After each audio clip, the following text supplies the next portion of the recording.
According to an ancient myth, Zeus wanted to find the center of the earth. So he released two eagles at the same time, flying from either end of the world at the same speed.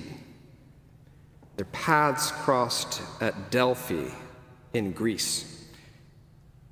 To mark the spot, Zeus placed a large, ornate marble stone. The stone was called the omphalos, which means navel. And myth tells us that Delphi was presided over by a serpent beast named Python that was slain by the Olympian deity Apollo. Delphi casts a long shadow over history. A famous oracle was there. People would come, all kinds, all situations, seeking advice. And if conditions were favorable, she would go into a special room, go into a trance that was actually caused by the vapors coming up from the earth, and offer advice. Generally somewhat vague advice, but heavily relied upon nevertheless. Much was lost and much was gained by following the oracle's advice. Just for example, kings would send generals to Delphi to consult about whether they should go to war. The Greek language in which our Acts passage for today was written gives us an important clue. It tells us that when Paul encounters an enslaved girl at Philippi, a girl with a spirit of divination, that she is in fact of the cult of Python, and therefore perhaps able to predict future events and advise people concerning those events.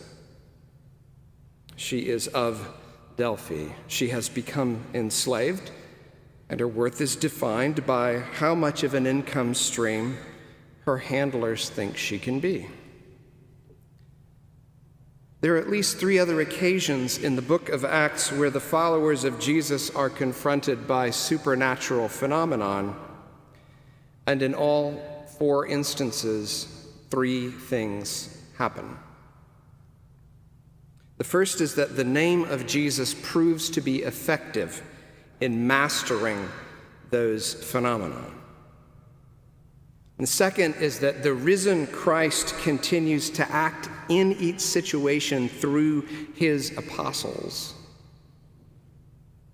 Third, disadvantaged people like this young woman are saved and set free. Naming and following Jesus is important when faced with despicable acts of evil. In the Acts of the Apostles, whenever the followers of Christ find outright evil to be present, they name it, condemn it, and seek to remove it. When they encounter malevolent forces, they deal with them.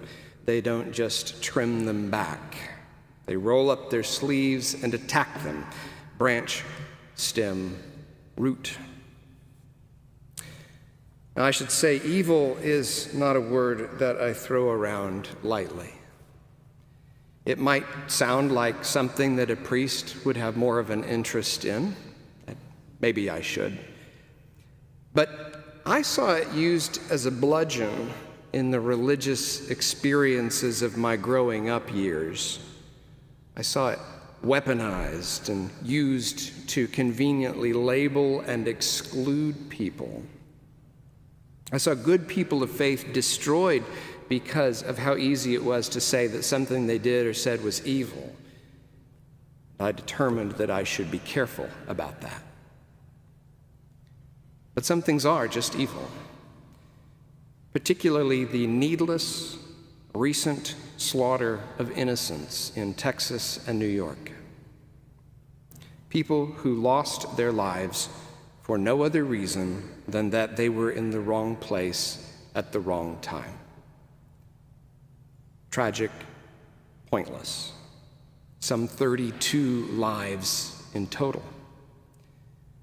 And we might remember, too, the other 211 shooting deaths that have occurred so far this year all over this country. or the 926 non-fatal injuries that resulted from those incidents. This according to the Gun Violence Archive. There is much to root out and much required of the followers of Christ. Wherever you fall in your beliefs or over the discourse of our common life, there is much to be done. The seeming indifference of our leaders to do anything about this epidemic is always shocking to me, even as it has become part of the predictable narrative when these events occur. Our collective excessive access to weapons and our almost cultic regard for them has me baffled. Our inability to adequately identify and address issues of mental health at critical points when violence is imminent is equally disturbing. As for us, how easy it seems it is to lose our sensitivity to these incidents and these issues simply because they just keep coming. And we find ourselves numb to them because the pain of the world is real to touch. We are gripped by something we cannot get our minds around, possessed by the idea that we are somehow the center of the world. Yet the name of Jesus is salvific. And in God's good time, we can be lifted out of this. I do believe it. Followers of the faith spurn violence. They should seek peace.